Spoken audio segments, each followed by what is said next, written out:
I call him the best premier in Canada. The opinion polls bear that out, and he's certainly running the best economy in the country. I refer to Premier Brad Wall, who joins us now via Skype from his office in Swiftcurrent. And hey, welcome back to the show, Premier.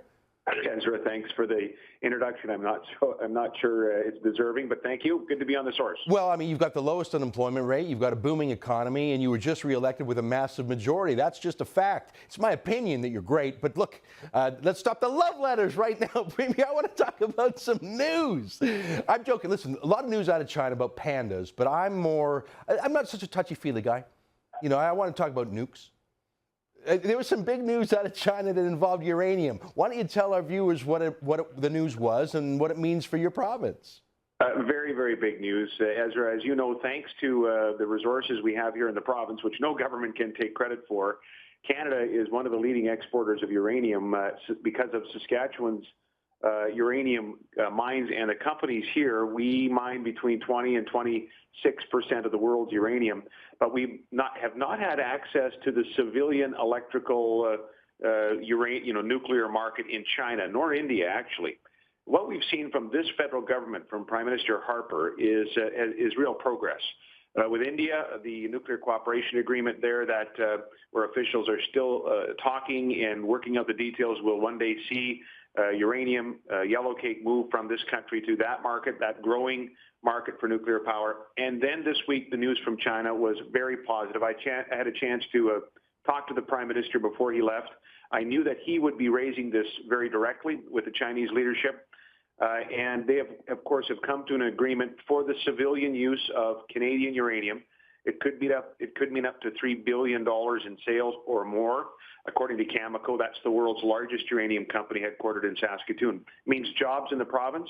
It means the displacement of coal-fired generation to some extent for those who are concerned about CO2 in a country of China that is increasing its coal capacity as well.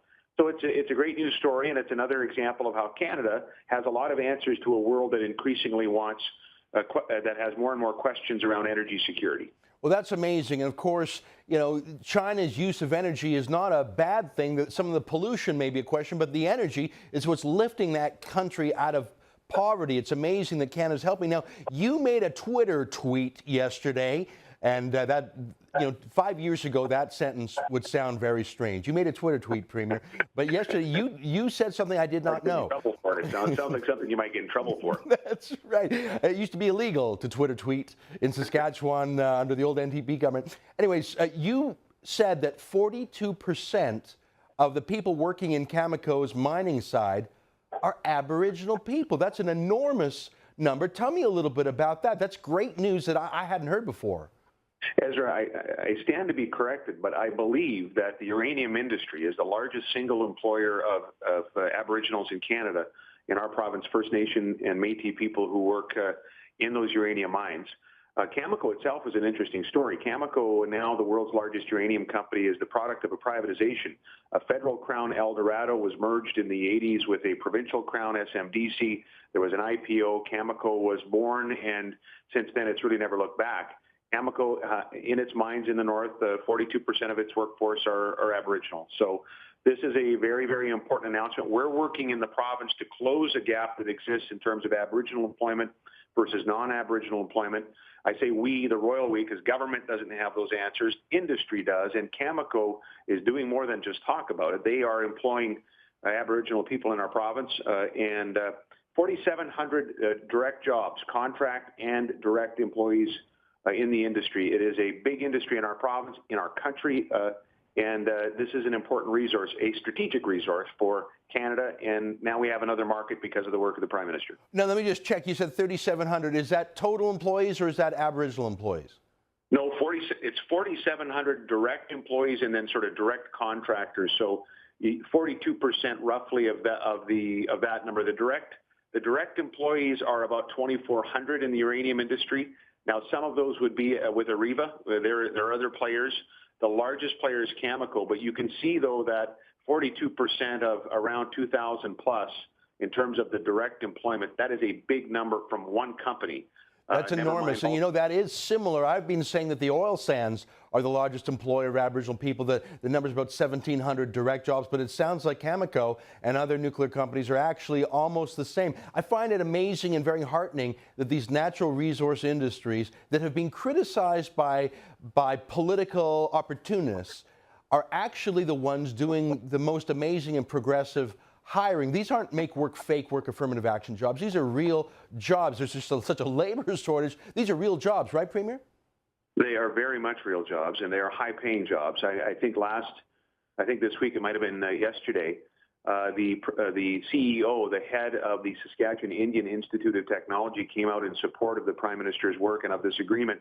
They train a number of the First Nations who then go on to work in the industry in reasonably paid jobs, certainly.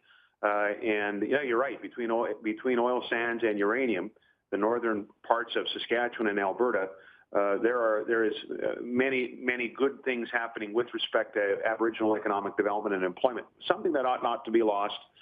Just as we ought not to lose sight of the fact that uranium, for those who are worried about CO2, nuclear power, of course, is fundamentally CO2 free.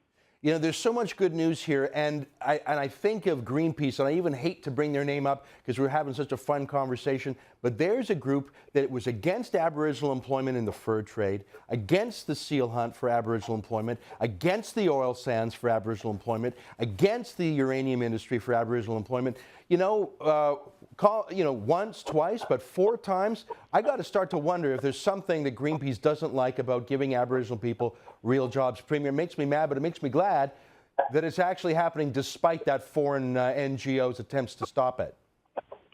Well, you know, it is happening in our province. And Ezra, if we've made a mistake in Saskatchewan over the years, it's perhaps that we haven't pursued the great opportunities that exist around our very prolific amounts of uranium that we mine and we have in reserve in place in this province. And so here in Saskatchewan, we're also working to add value to it. We are funding in partnership with some private sector partners, including Hitachi, a new nuclear research center of excellence at the University of Saskatchewan. We'd like to reclaim our leadership we once held decades ago in nuclear medicine. And by the way, that's also part of the uranium cycle, is that the very important nuclear medical technologies that exist today and are being improving. We also are going to work with Hitachi and others to do some research and development into small reactor technology. Increasingly, there's a great interest around the world in remote power sources and perhaps the greater stability that comes with small reactor technology. In our province, we have mined uranium for a long time, but the next ounce of yellow cake we add any value to it all will be the first. We ought to change that. It will put our province and our country in an even more secure position in terms of being an energy leader worldwide. Premier Wall, thanks so much for sharing your time with us. I am impressed, as I always am.